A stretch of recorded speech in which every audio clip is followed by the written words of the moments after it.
Madame, Monsieur, bonsoir. Merci de nous rejoindre et bienvenue dans votre journal à la une de ce 19h. Le président de la République, Abdelmadjid Tebboune, félicite l'athlète Jamel Sedjati pour sa belle médaille en bronze décrochée dans la finale du 800 mètres déroulée tout à l'heure.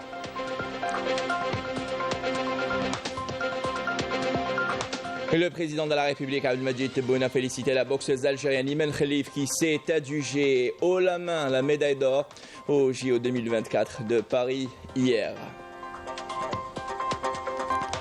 Et l'actualité est marquée également par la cérémonie de distinction en l'honneur des cadets de la nation aux lauréats au baccalauréat et brevet de l'enseignement moyen. Une cérémonie présidée par le général d'armée Saïd Chengreha, chef d'état-major de l'armée nationale populaire.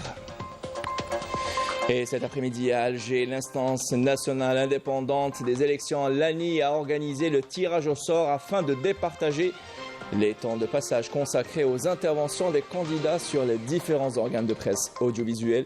Les détails dans ce journal. Et en Palestine occupée, 100 nouveaux martyrs dans un nouveau massacre commis par l'aviation de l'occupation sioniste contre une école abritant des déplacés dans la bande de Gaza, suscitant l'indignation de plusieurs pays et organisations internationales appelant à la protection de la population de l'enclave palestinienne.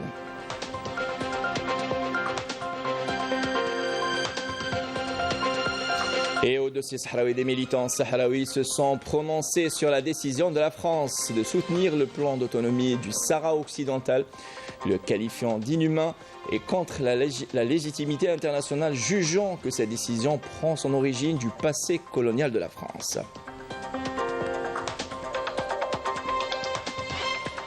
Voilà pour l'essentiel de l'actualité en titre. Merci pour votre attention. Tout d'abord, le président de la République, Abdelmadjid Tebboune, a félicité le coureur algérien Jamel Sedjati qui s'est adjugé la 3e place et la médaille de bronze des 800 mètres au JO 2024 de Paris.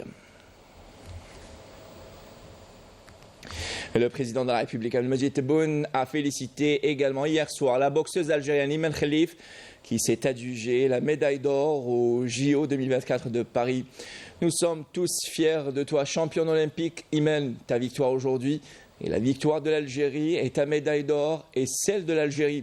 Merci Imen Khelif, vive l'Algérie, a écrit le président de la République sur son compte sur les réseaux sociaux. Et le président de la République, Abdelmadjid Tebboune, a félicité dans un appel téléphonique la championne algérienne de boxe Imen Khelif pour la médaille d'or décrochée au JO de Paris. La championne algérienne a remercié le président de la République pour son soutien et ses encouragements constants en faveur des athlètes. Et regardons cet extrait de l'appel téléphonique du président de la République à la championne olympique de boxe Imen Khelif. اهلا سيد رئيس الجمهوريه، واش راك لاباس؟ يا ربي يخليك سيد الرئيس، هذا هو الحلم اللي كنا نحلموا به، اليوم تحقق سيد الرئيس، الحمد لله. الحمد لله كما وعدتك وفيت ان شاء الله. الحمد لله سيد الرئيس، بفضل الله، الحمد لله. افتح الاوبارلور، تحية الجزائر اكيد، 1 2 3 فيفا لاجيري. ان شاء الله سيد الرئيس، بارك الله فيك. افتح الاوبارلور. الاوبارلور. ان شاء الله بارك. ان شاء الله غدا ان شاء الله ثاني ان شاء الله سيد الرئيس، بارك الله فيك.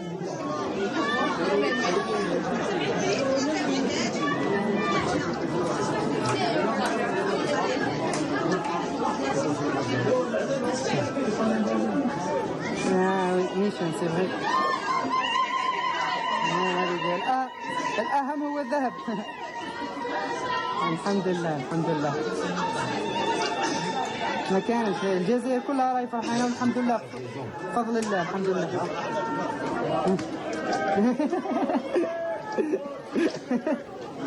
بارك. الحمد لله سيد الرئيس، بارك الله فيك. Et de son côté, le chef d'état-major de l'armée nationale populaire, Saïd, le général d'armée, Saïd Chengreha, a félicité la championne olympique algérienne Imen Khelif pour sa médaille d'or remportée au tournoi de boxe des JO de Paris 2024. Félicitations championne pour ta médaille d'or au JO 2024. Tu as brillamment démontré que l'Algérie, qui a vu naître les héroïnes de la révolution de libération, continuera à enfanter des champions. Tu as honoré l'Algérie, bravo, et à d'autres sacres. Vive l'Algérie, a écrit le général d'armée Saïd Chengriha, et qui a également félicité tout à l'heure l'athlète Jamel Sedjati pour sa belle médaille en bronze remportée lors de la finale des 800 mètres JO 2024 de Paris. Et le général d'armée Saïd Chengriha, chef d'état-major de l'armée nationale populaire, a présidé une cérémonie de distinction en l'honneur des cadets de la nation lauréats du baccalauréat et du brevet de l'enseignement moyen, session 2024. Yamina Saïdji.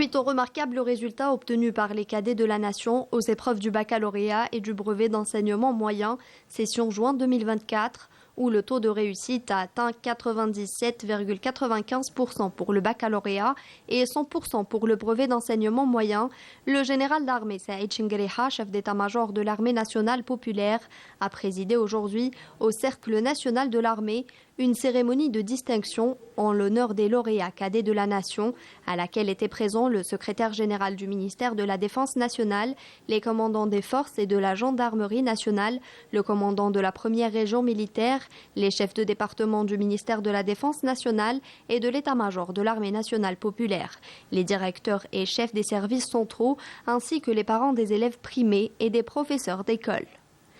À cette occasion, le général d'armée a prononcé une allocution dans laquelle il a tenu à transmettre aux cadettes et cadets lauréats les félicitations de Monsieur le Président de la République, chef suprême des Forces armées, ministre de la Défense nationale pour les excellents résultats obtenus par les écoles des cadets de la nation lors de cette session. Le général d'armée a tenu à son tour à adresser aux cadets ses félicitations les plus sincères pour leur remarquable réussite. النتائج الممتازة والباهرة التي حققتها مدارس شبال الأمة. Suite aux remarquables résultats obtenus par les écoles des cadets de la nation à l'épreuve du baccalauréat et du brevet de l'enseignement moyen, session juin 2024, il m'est agréable de m'adresser à vous, cadettes et cadets de la nation lauréat, pour vous transmettre les félicitations de Monsieur le Président de la République, chef suprême des Forces armées, ministre de la Défense nationale, qui vous exhorte à réaliser davantage de succès et à exceller dans votre parcours scolaire et professionnel. Je tiens à mon tour à vous présenter, ainsi qu'à tous vos camarades qui ont réussi à décrocher ces brevets, mes félicitations les plus sincères pour cette réussite méritée, qui est le fruit des efforts et de la persévérance dont vous avez fait preuve tout au long de l'année scolaire. الذي يعد ثمرة لجهودكم ومثابراتكم على التحصيل العلمي طوال السنة الدراسية. Par la même occasion, le général d'armée a souligné que cette réussite était le résultat naturel de l'approche globale et clairvoyante adoptée par le haut commandement en vue de développer les capacités de notre armée. Il a également fait mention des cadettes qui, à l'instar des années précédentes, ont obtenu un taux de réussite de 100%. كما أن هذا النجاح يعد نتيجة طبيعية للمقاربة الشاملة وبعيدة النظر. Cette réussite est le résultat naturel de l'approche globale et clairvoyante que nous avons adoptée dans l'objectif de développer les capacités de l'armée nationale populaire et qui s'articule autour d'axes majeurs, notamment la formation dans tous ses paliers. Nous considérons en effet que le potentiel humain qualifié est un investissement gagnant à même de faire aboutir le processus de modernisation et de développement de l'ANP et d'élever sa disponibilité au niveau escompté. بإنجاح عصرنة وتطوير الجيش الوطني الشعبي والارتقاء بجاهزيته إلى أرقى مستوياتها المطلوبة ولا يفوتني كذلك. À cette occasion, je tiens à exprimer ma fierté aux cadettes qui, à l'instar des années précédentes, ont obtenu un taux de réussite de 100%, faisant ainsi montre d'une volonté et d'une ambition inébranlables pour atteindre cette réussite qui leur permettra sans doute d'entamer un parcours professionnel brillant et d'intégrer tous les domaines du métier des armes. Cette réussite est le reflet des démarches soutenues que nous avons entreprises visant à encourager le personnel féminin à occuper la place qu'il mérite à tous les niveaux et dans tous les domaines, à travers sa mise à contribution dans l'effort global de développement de l'ensemble des composantes de nos forces armées.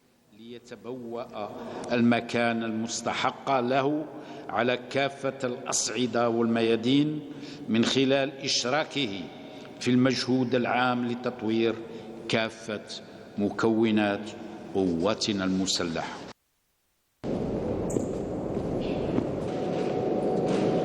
À l'issue, les lauréats et quelques professeurs ont été honorés.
À la fin de la cérémonie, l'occasion a été donnée à un cadet et une cadette pour prononcer 2 allocutions au nom de leurs camarades avant que le général d'armée ne prenne une photo souvenir avec les cadets honorés.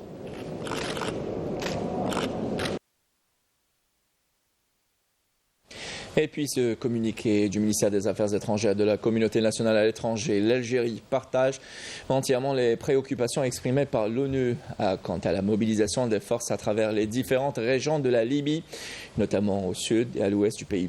Face à la multiplication et la diversité des nombreux obstacles qui entravent le règlement de la crise que traverse ce pays frère, il est important de stopper les hostilités entre les frères est un acquis qu'il faut préserver à tout prix. L'Algérie appelle toutes les parties libyennes à faire montre de sagesse et de retenue pour épargner à leur pays et à leur peuple les retombées tragiques d'une reprise des affrontements dont les premières victimes sont toutes les dédigner.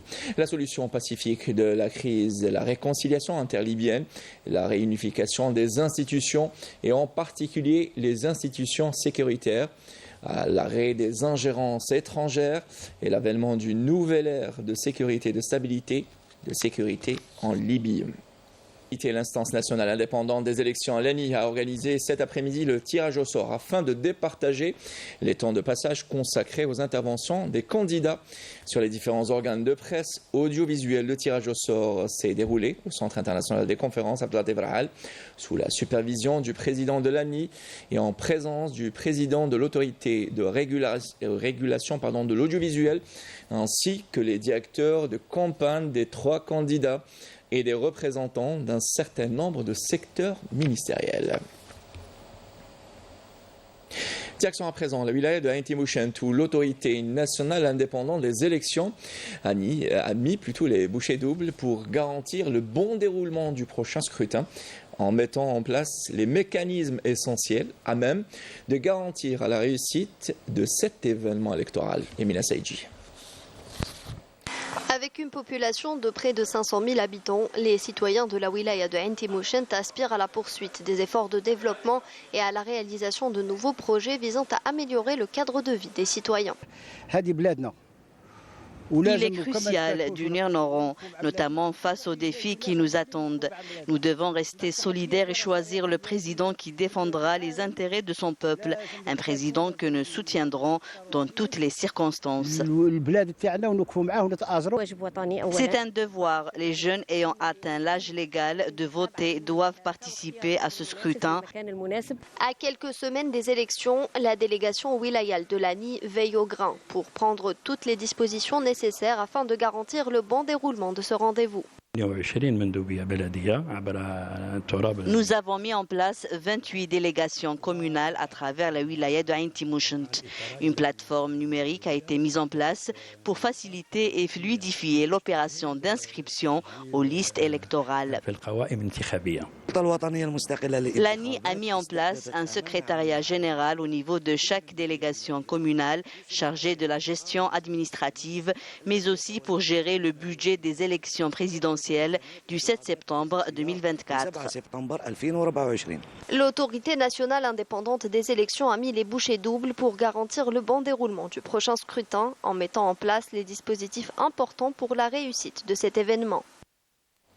Par ailleurs, et dans le cadre de la mise en œuvre des instructions du président de la République, Abdelmajid Tebboune, relatives aux biens et avoirs saisis en vertu de jugements judiciaires définitifs, ainsi que des décisions prises lors de la rencontre du ministre de l'Industrie et de la Production pharmaceutique à Ali Aoun jeudi dernier avec les dirigeants et les directeurs généraux des groupes et des holdings du secteur qui ont bénéficié de certains avoirs et biens saisis, conformément aux résultats de la dernière réunion du Conseil des participations de l'État CPE, une cérémonie de remise de l'usine sidérurgique Castel Industries, située dans la zone de Dra al-Hadja, à Msila, entre la direction des biens de l'État et l'entreprise Fondal SPA, une filiale d'Imetal, groupe des industries métallurgiques et sidérurgiques, a été organisée ce matin. On l'écoute.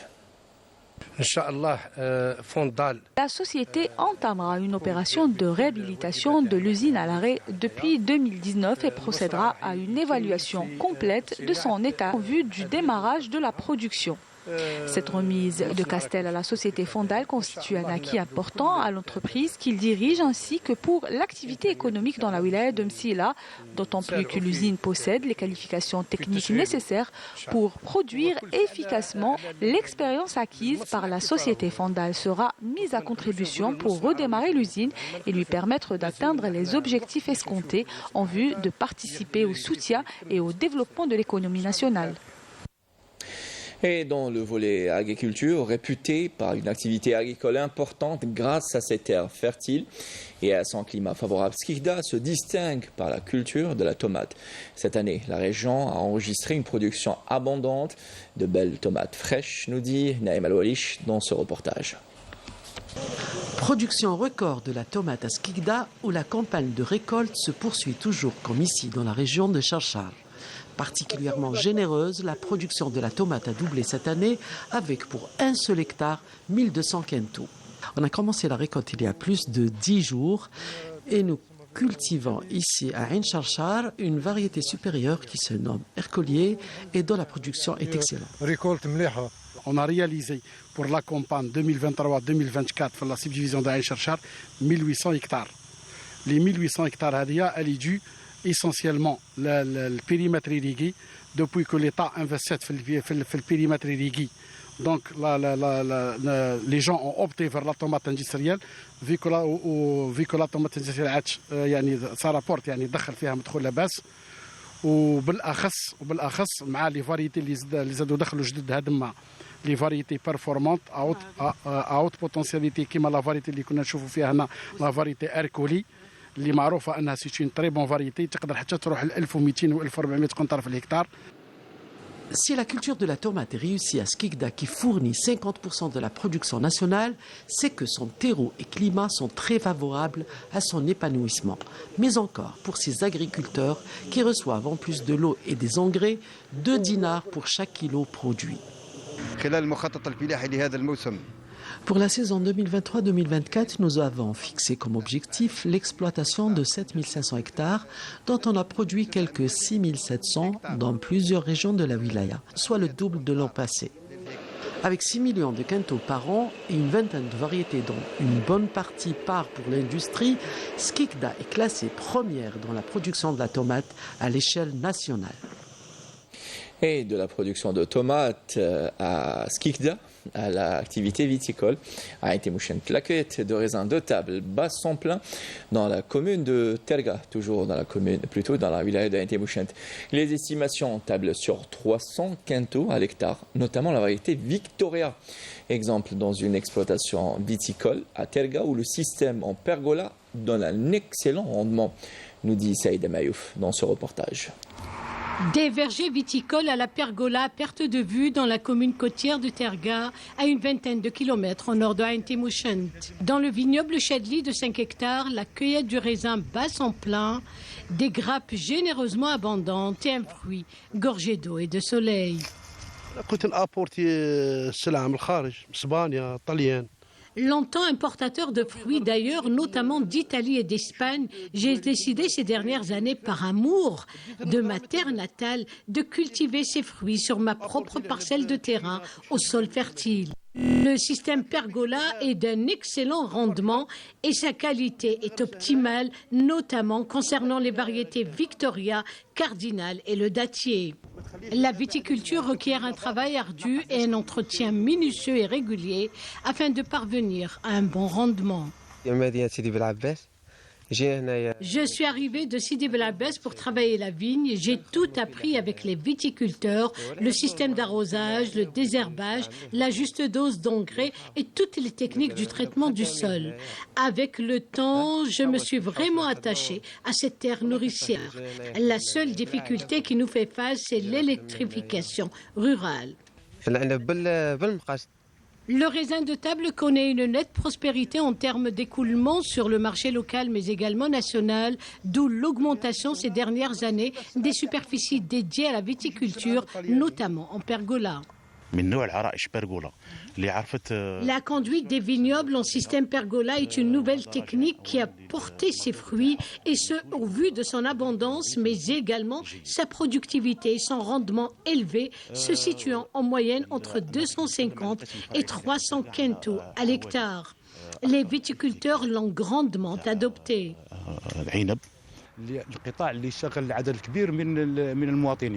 L'agriculture dans la wilaya de Intimouchent est un secteur générateur de richesses et créateur de postes d'emploi. À ce propos, 49 000 postes d'emploi ont été créés avec l'adoption de nouvelles techniques, notamment en matière de viticulture. S'agissant de l'électrification rurale, on a atteint le chiffre de 718 exploitations agricoles raccordées au réseau électrique et l'opération se poursuit pour les autres périmètres ainsi que l'octroi des autorisations de forage de puits.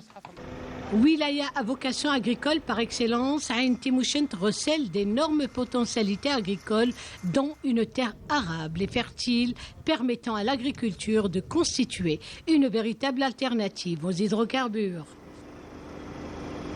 Et puis cette information, l'Algérie demande la tenue ce mardi d'une réunion d'urgence du Conseil de sécurité de l'ONU suite au massacre perpétré dans le quartier d'Ad-Darraj à Gaza. La demande de cette réunion a été motivée par les graves développements survenus récemment dans les territoires palestiniens occupés, notamment le bombardement par l'armée d'occupation sioniste d'une école à Gaza La demande de cette réunion d'urgence a été formulée en concertation avec l'État de Palestine et soutenue par d'autres États membres du Conseil de sécurité de l'ONU.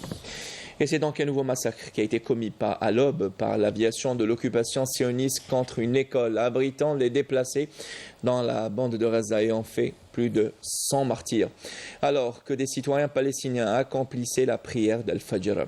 Cette agression a suscité l'indignation de plusieurs pays et organisations internationales appelant à la protection de la population de l'enclave palestinienne depuis le 7 octobre 2023 et en fait jusque-là près de 40 000 martyrs, en majorité des femmes et des enfants. Rina Lorali.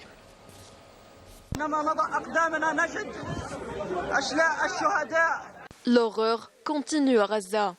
Le génocide de la machine de guerre sioniste contre le peuple palestinien se déroule sous les yeux du monde entier.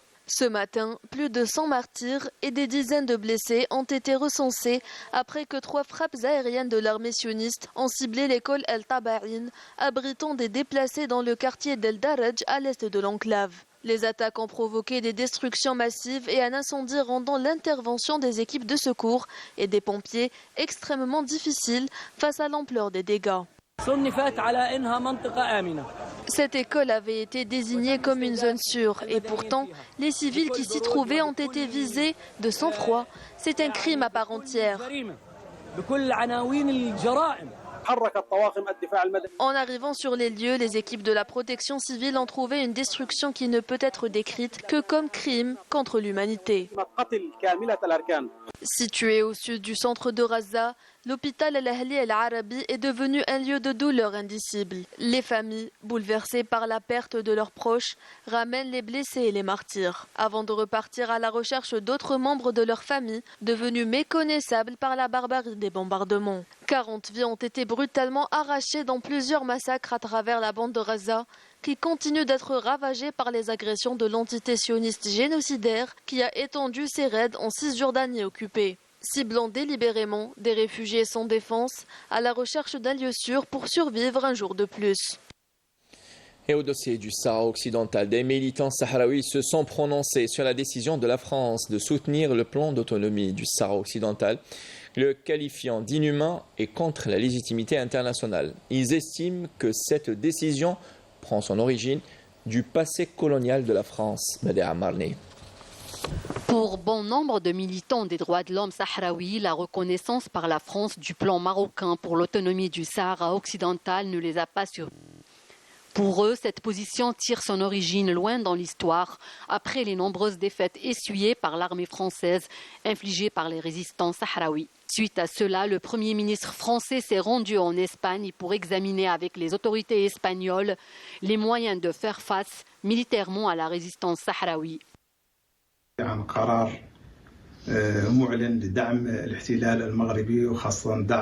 L'annonce de la France de son soutien à l'occupant marocain ne peut pas changer la réalité politique ou la légitimité internationale. Nous, militants, nous continuons notre lutte. Cela nous donne plus de force pour résister. ندوا كصحراويين نتعرضوا للانتهاكات الجسيمة لحقوق الإنسان بشكل يومي بالقرار الحكومة الفرنسية. En tant que Sahraouis, nous dénonçons les violations au quotidien de nos droits et des droits de l'homme. La décision du gouvernement français est inhumaine et fait fi du droit international qui consacre le droit du peuple sahraoui à l'autodétermination et à l'indépendance.